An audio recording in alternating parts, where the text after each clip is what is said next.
just incredibly honored, grateful, overwhelmed with good emotion.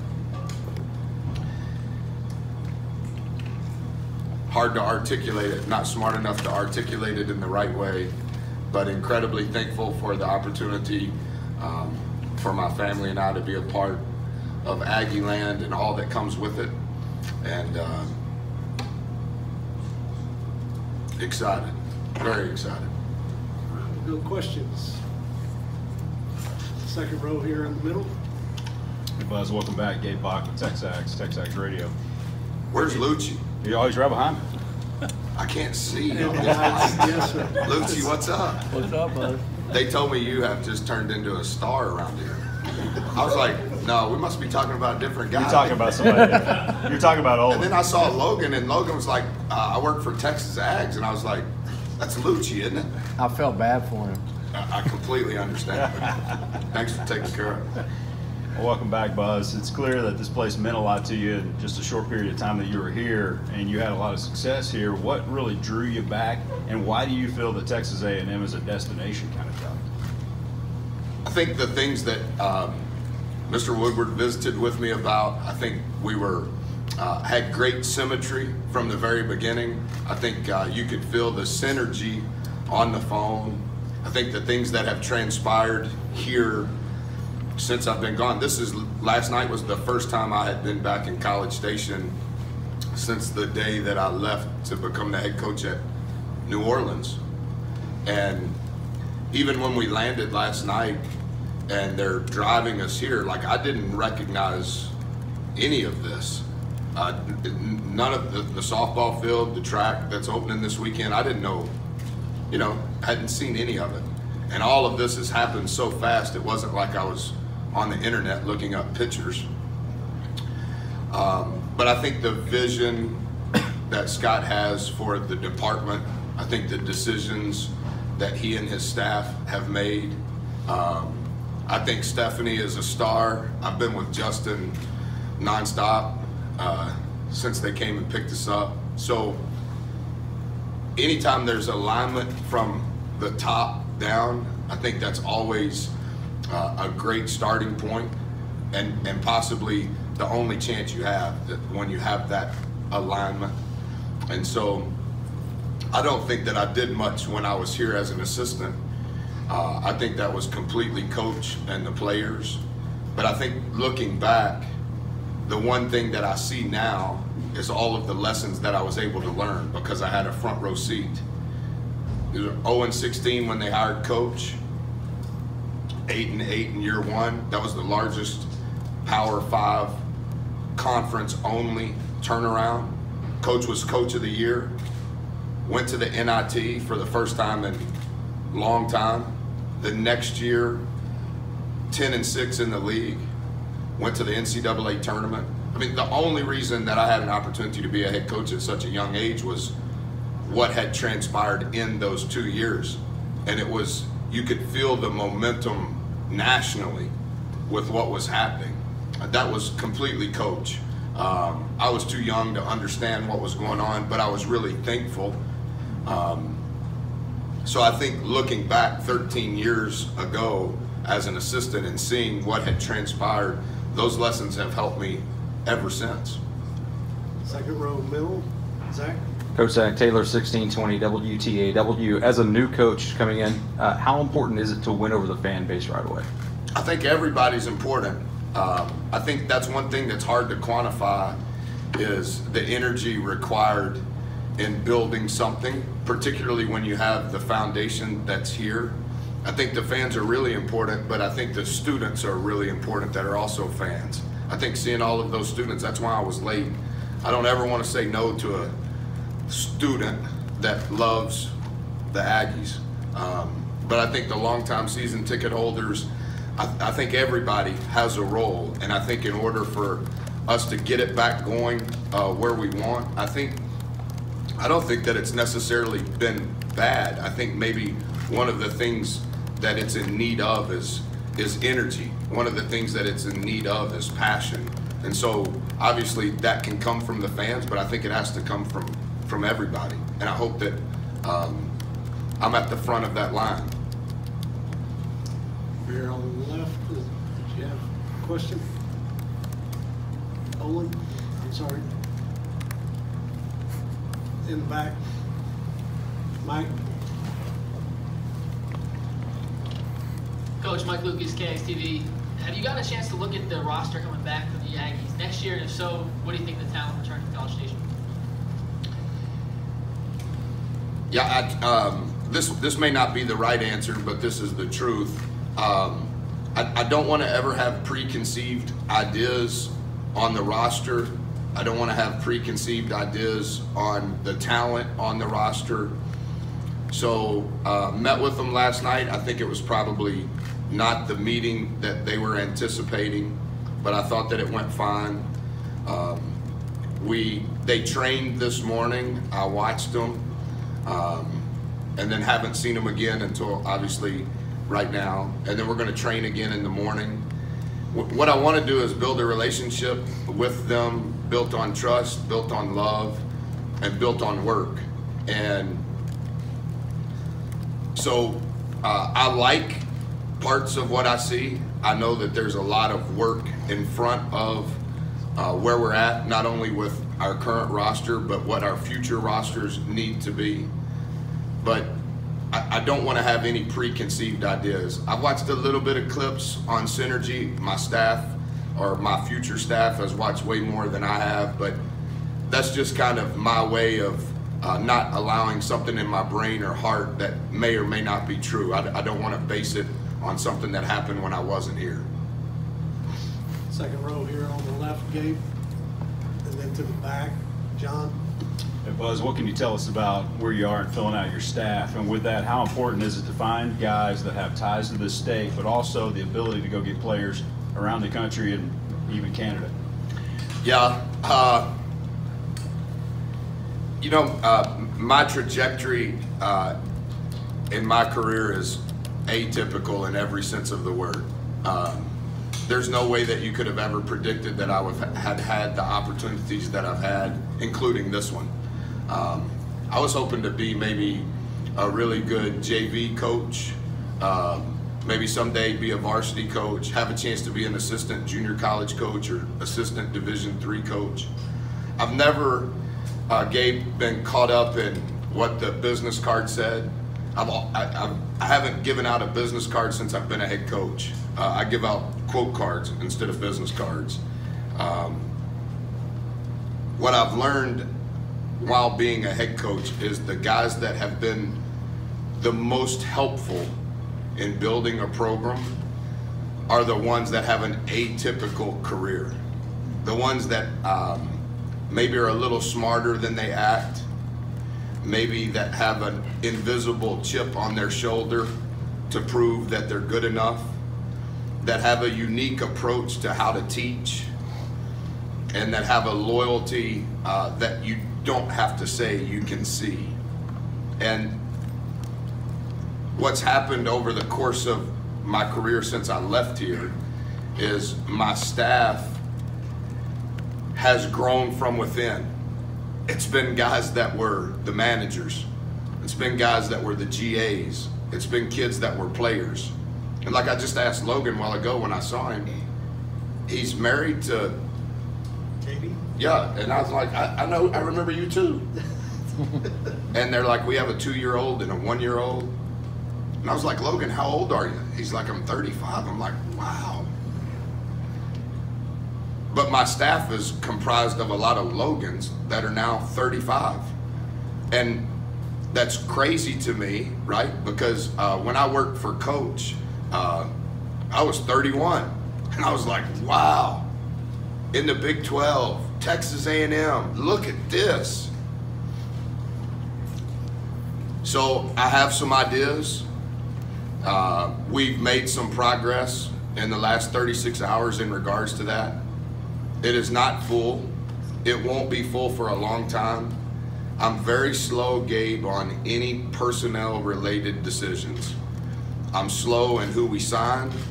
I'm slow in who we hire, because I think the only way you can transform anything is by the character of the people. And so I think good players never get knocked off their line. A good football player can hold his line. A good basketball player can hold his line. I feel the same way as a coach. Good coaches can hold their line, but it's not a physical hold their line. It's a hold their line relative to their decision making. Not letting Texas Ags decide, not letting season ticket holders decide. And it's not being a jerk, it's being convicted by what you believe your culture is about, and then hiring and recruiting to that culture. If you look at, Gabe, the things that AC was mentioning, and who was the guy that was introducing me? Will? Out there. Out there, that's your new radio play-by-play. Andrew Monaco. Andrew Monaco. Yeah. Is that the guy that interviewed me earlier today? No, sir, that was Will Johnson that interviewed you. And what is Will? Will works with 12 Man Productions. So, Andrew and Will then.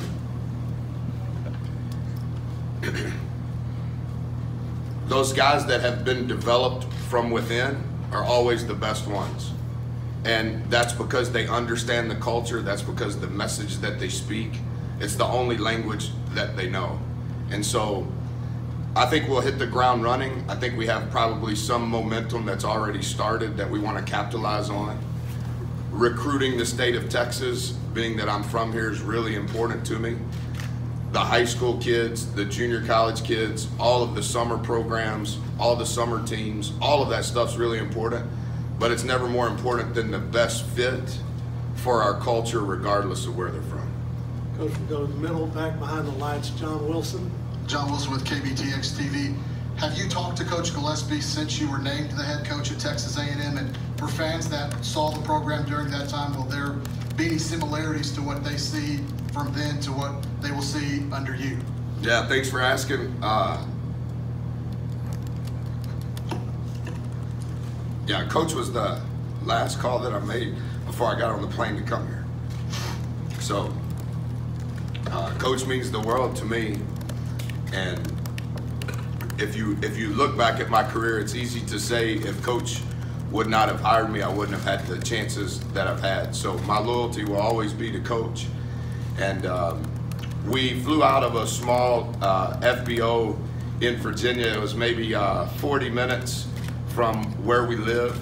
And I was trying to call as many parents of our current players at Virginia Tech. I was trying to call the signees of Virginia Tech, their parents, coaches. I have thousands of texts that I haven't been able to have a chance to respond to because you want to treat every family the right way. But Coach was the last one, and I said, hey, Coach, I just wanted to say thanks. And I'm flying home. Coach is a way better coach than I am. Was back then, is now, got beat in the JUCO National Championship game last week. So I think there's maybe some similarities that we want to play hard. I think there's some similarities in that we want to care about one another, and you can sense that through the TV, watching them play, watching us play. But as a coach, I don't know that I'm even in the same realm as he is, but still trying real hard. Stay in the back left. Brooke Bednar's KU6E. As you've developed as a head coach coming into Texas A&M once again, what do you think that will be the biggest thing that these athletes have to, the change for them when you start implementing your program? What's going to stand out to them the most as what's a little bit different in Buzz Williams special? Yeah, thanks for asking. I think change is hard. Yesterday was an incredibly difficult day while also being an incredibly exciting day.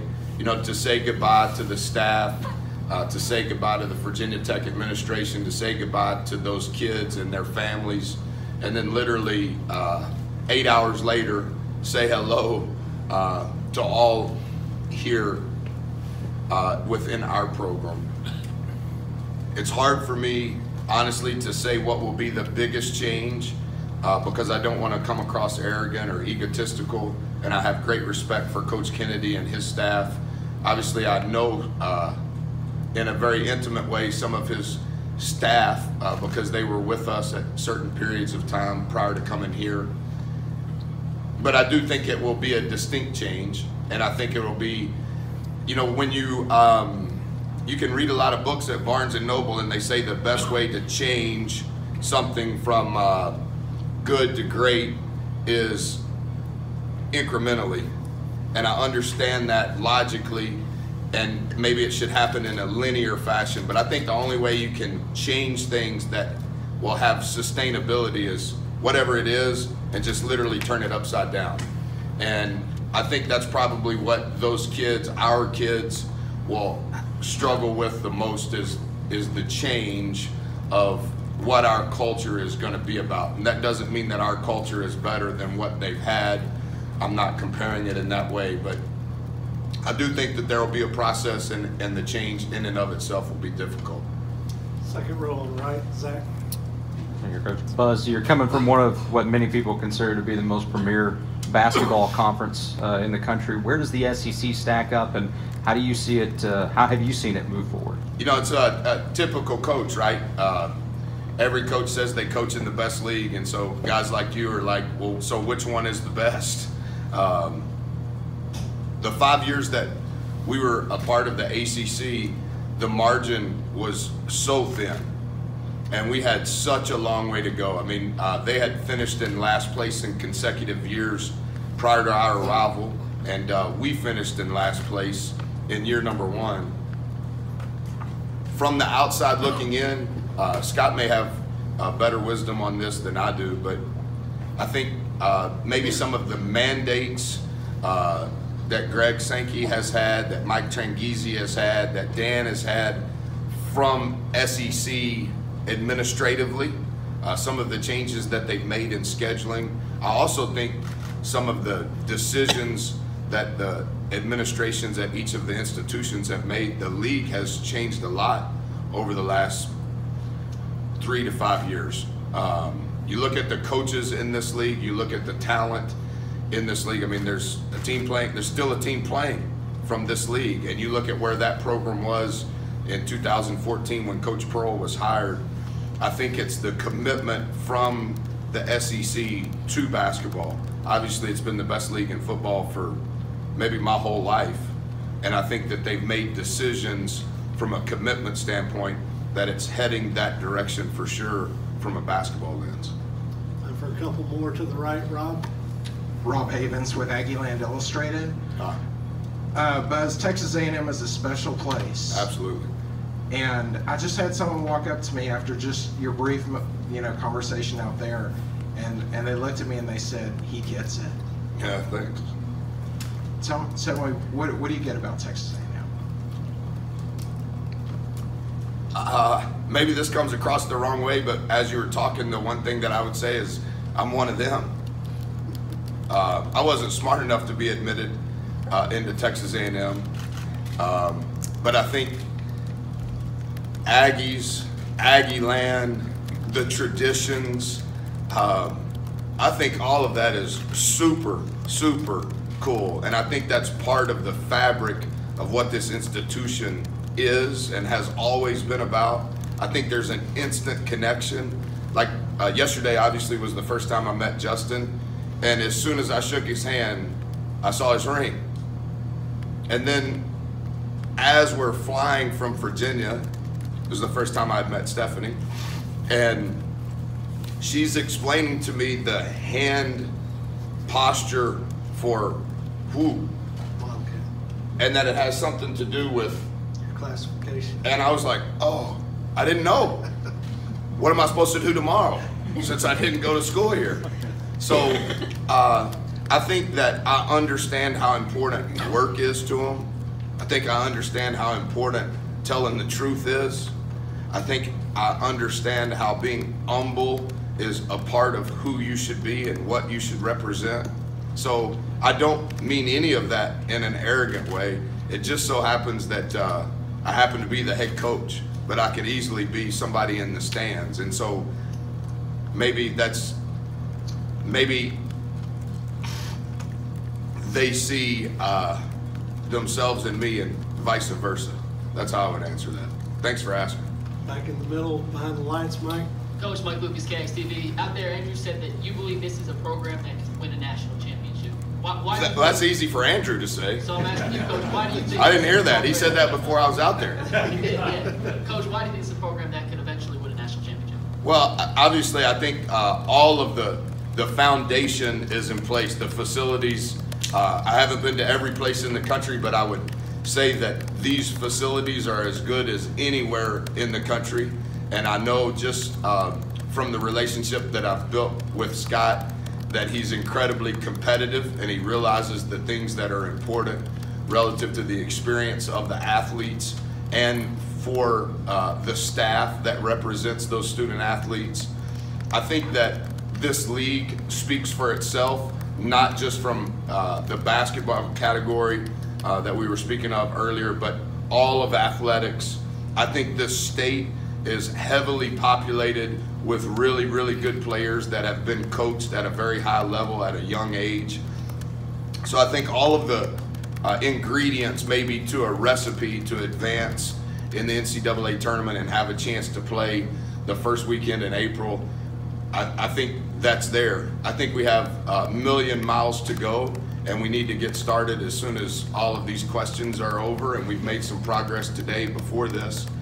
But I think all of that is in place, and I think just